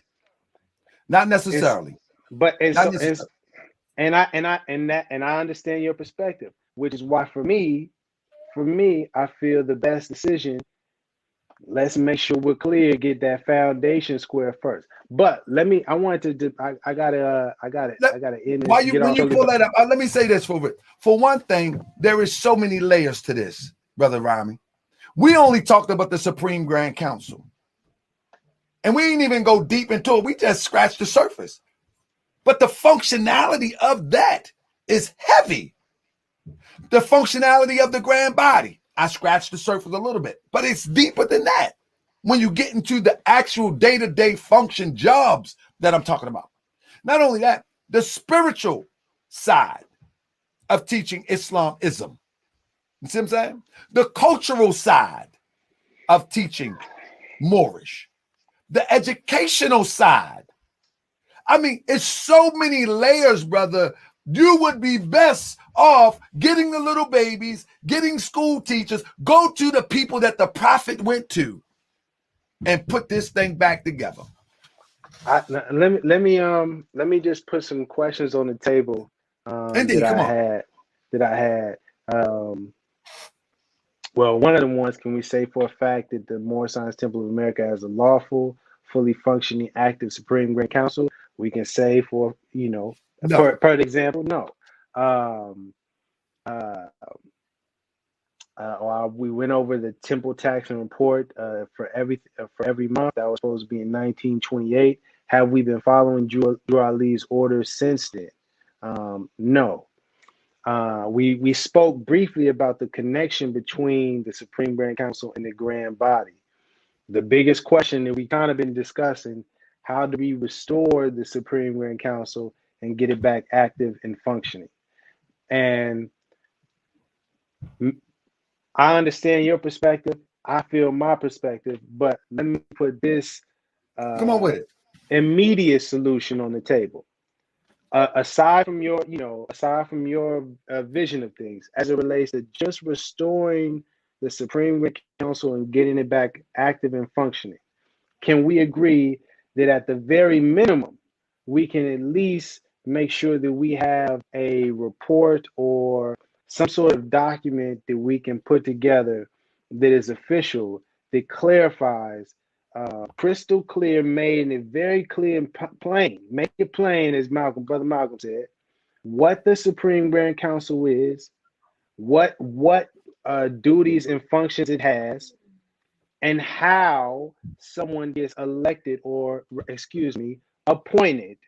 Brother, we already got that. We already got that in our temple. But let me say this before we get to that.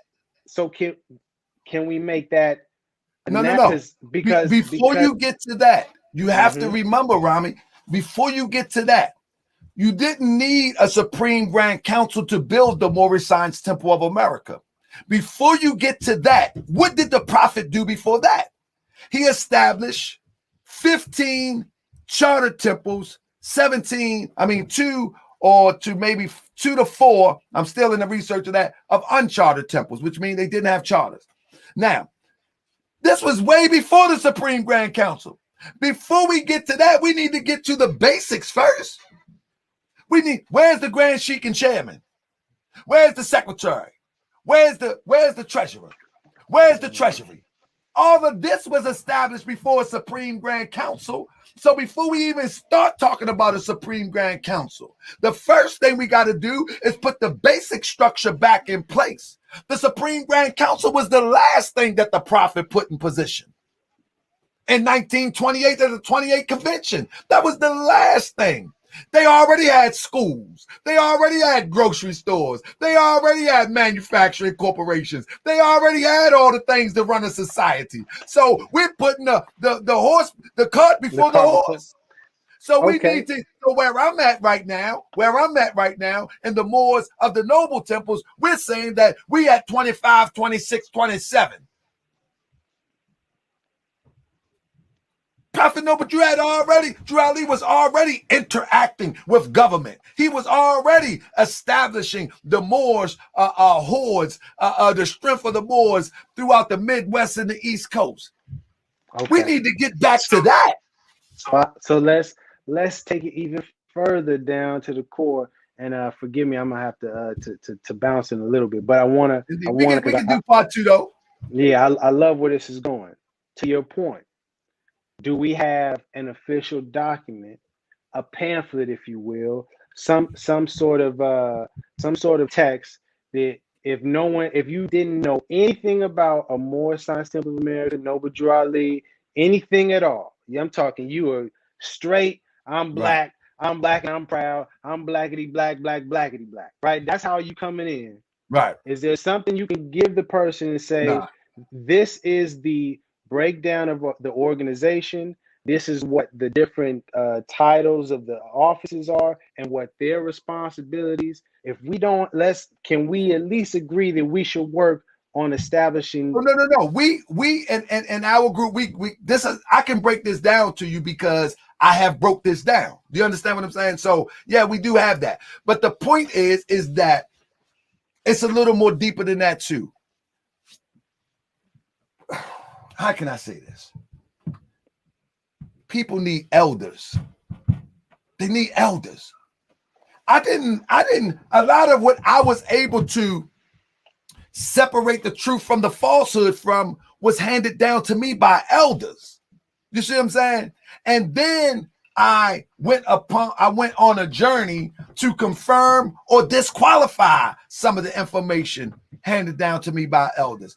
You need elders. This, when Prophet Noble Drew Ali put on back of the questionnaire, Emeliel, Foreman Bey, Small Bey, Lovett Bey.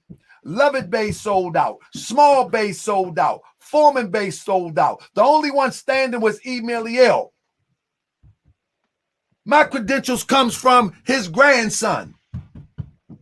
You see what I'm saying? So you need an elder that, or someone that was connected to an elder. I agree. You need that. You just can't. Other than that, if you're just going to have a superficial structure, you're going to have a superficial structure with no spirit in it. You see what I'm saying? I'm with you. You're going to have no spirit in it. And like Mars said, they have all the elders. You have all those that jumped the ship from the Prophet Noble Drew Ali. Mars, they jumped the ship. They didn't go under the structure that the Prophet left for them. And they said it themselves. Let me say this, you know what I mean, and then let me at least close on my part. All right, boom. When I was in college, freshman year, on the football team, they got a huge party, fat party going down, right? It's going down. It's my first one the night before the game. We're not supposed to be there. It's beers everywhere. I'm not participating, but it's fun activity. It gets a little reckless. My man, the senior, who was my like we had a brother system and on the football team, you get a freshman gets paired with a senior. My senior brother, he's wasted drunk, punches through a window, tears up all these ligaments in his arm, has to go to the hospital. He's done for the season, can't play football anymore. It's all bad. He was the starter for for our squad. It's terrible. Hold on. On Monday, we have what was called Black Monday. Coach said, come to the field, grab your helmet and shorts and cleats. That's all you're going to need. And they ran us for hours and hours and hours. The point I'm saying is, I didn't punch through the window. I wasn't drinking. Some of the people were. Some of the people was reckless and wasn't doing it. But we all, the whole team, suffered on that Black Monday.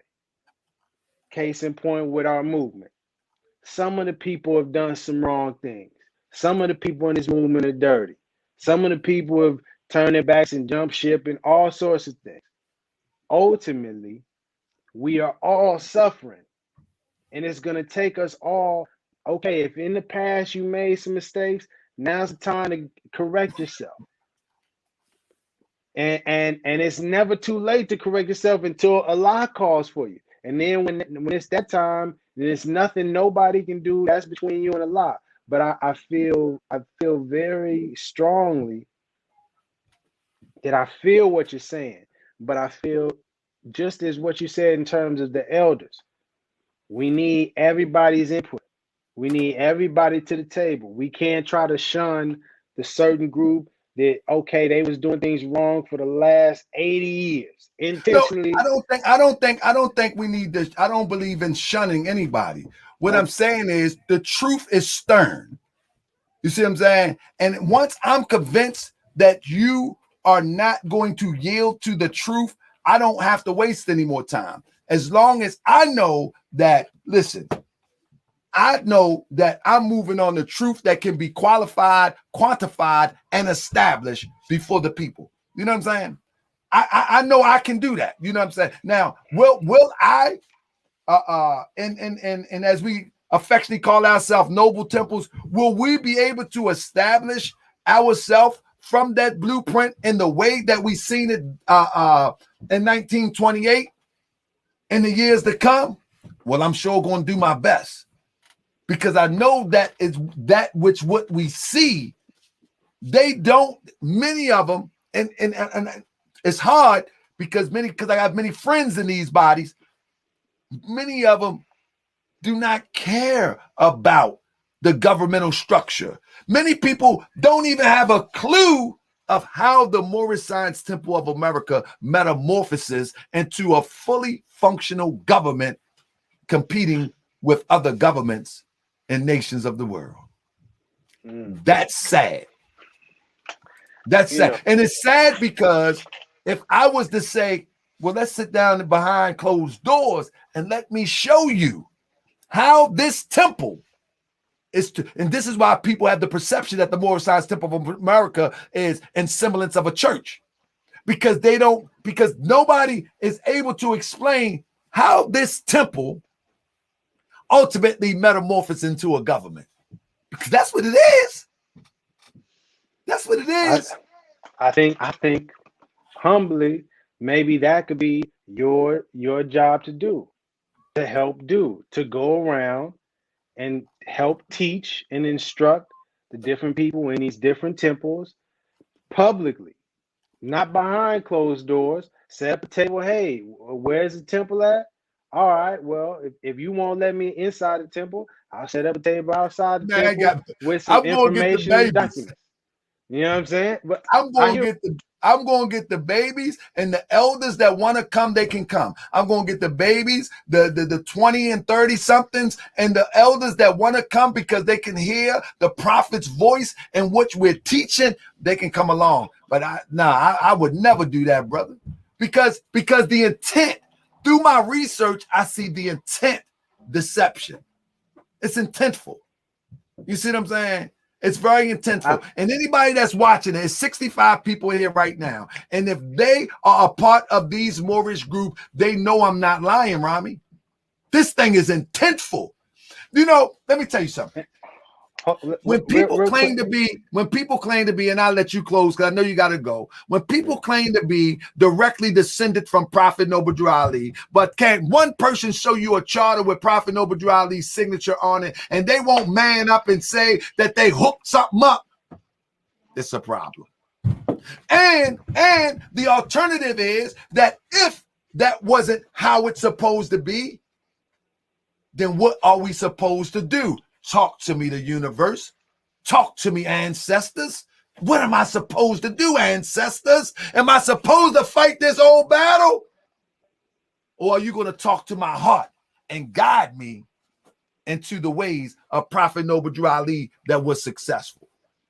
I'm rolling with the ethers and the ancestors and the research, because I'm telling you, this research that I find, it's not a happenstance that I become one of the top researchers, and this is no ego, but I become one of the top researchers on the Moorish Science Temple of America from the organizational perspective, because I wanted to see what this thing really looked like.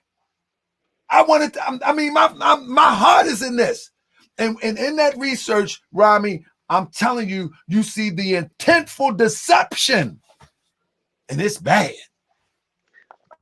I'm a close. I appreciate you, brother. Let me close with this. My mom was just telling me this the other day. She said, she was saying, son, it says, no weapons formed against us shall prosper. She was, but let me know, it's not saying no weapons won't be formed. It's just that the weapons are that's formed. right. So in saying that, regardless of, and this is to all the brothers and sisters that may have some evil intent that are watching right now, regardless of what you may try to do, understand this movement is guided and it's by Allah now. And we were sent a true and divine prophet, and understanding that and really knowing and walking on that, I have faith that regardless of whatever games, it's over with. It's not going to work. Ultimately, we know truth prevails. we know that that light will erase all the darkness. And so what I'm going to work on, you know, because and let me and put in this perspective is that I didn't grow up in the Moorish Science Temple of America. Nobody in my family was a part of it that I knew. Nobody was talking. Nobody around me was even mentioning Moors that I knew in Oakland. Period. In Northern California, none of the people I came up with. So I came in this completely by myself with it. And through the dedication and research and hours of studying, I was able to understand this Supreme Grand Council issue.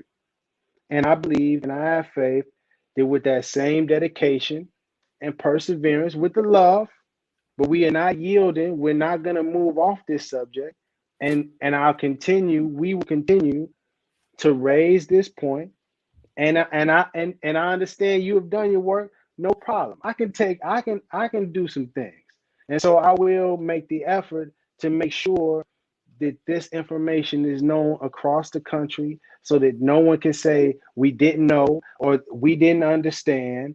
All the leaders, you know, this is not to put them on blast, but this is to hold them responsible and accountable, because if you put yourself in a leadership position, that is what you're signing up for. You have to be responsible if you're going to claim to be the leader of a temple, the head of a temple.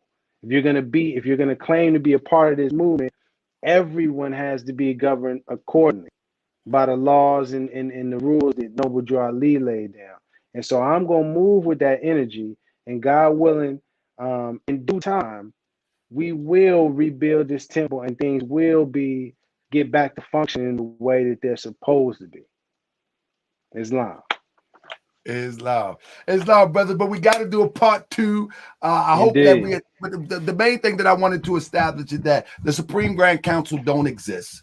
You have people that are trying their best to establish themselves as a Supreme Grand Council. But I will tell you that there's more to it. There's more to it than calling yourself a Supreme Grand Council. The Supreme Grand Council is supposed to interface with the city council and other governments in order to perpetuate the movement, to push the movement into the next phase. That's not what's happening. That's not what's happening. You know what I'm saying? So we was talking about the stations and the positions of the Supreme Grand Council, but that's something that's small as it relates to the organizational structure. But also they're supposed to interface with local government, interface with state government, interface. It's way bigger. It's way bigger than that. And you can see that when people remove these entities, they don't acknowledge Email, and Email is the representation of what happens when Prophet Noble Drew Ali is out of the flesh. This is the example. What happens when I'm not around? Watch Email. Don't honor Email. You don't know what you're supposed to do. And that's why we all over the place. So if you can't acknowledge Email, from my perspective, I can't waste too much time with that, but I won't want to hold you too long. I know the family calling you, brother. But anytime you're ready to come back, I think we got a lot of stuff that we can cover with this topic and even more topics. We can even go and talk about the grand body and that function. Thank you. I think a part two is needed. And let me just put this on you because as you're speaking, it just came to me. I think you may be a very important person and just the right person, especially with connections with the elders and time in the movement, to put forth a book that lays out a timeline of the Moorish Science Temple of America, detailing what has happened, what the rise and the current stagnation. I don't want to say the fall, but the current situation that we're in. Well, let me tell you this, brother. The movement was supposed to do exactly what it did. After Email, it was supposed to do that. And now it's waiting on us. Because I think it would benefit everyone. And I think many people don't fully understand what actually happened, in particular after Noble Drew Ali passed. Absolutely. You know what I mean? Because it gets real quiet. It gets real quiet. It gets real vague. And information about the movement kind of just, you can't find it after Noble Drew Ali passes. And I think it's important now more than ever that we make that known to the people so they can understand the people that did have intentions of overthrowing and staging a coup and trying to take over the movement, because Noble Drew Ali did have enemies. This is not within our own Absolutely. movement. This is something that we have to, we have to digest and accept. Far too often we want to point the finger at, the European, the quote unquote white man, but we have to be honest and look at ourselves and understand it was people inside our movement that look just like us that did not necessarily have the best intentions. It's unfortunate, but the truth is the truth. Absolutely. Absolutely. It's, So I it's appreciate you, not. my brother. Whenever you're ready, you let me know. We return back to this conversation. All right, bro? Will do. Appreciate it. All right, Thank you peace. all. Thank you all. Peace and love. Peace. Islam. So, family, I think that was a good bill. Anybody got any questions? Listen. I am willing to debate any leader in the Moorish Science Temple of America on the information that I put forth. Any leader, any member of any group of any Moorish Science Temple of America.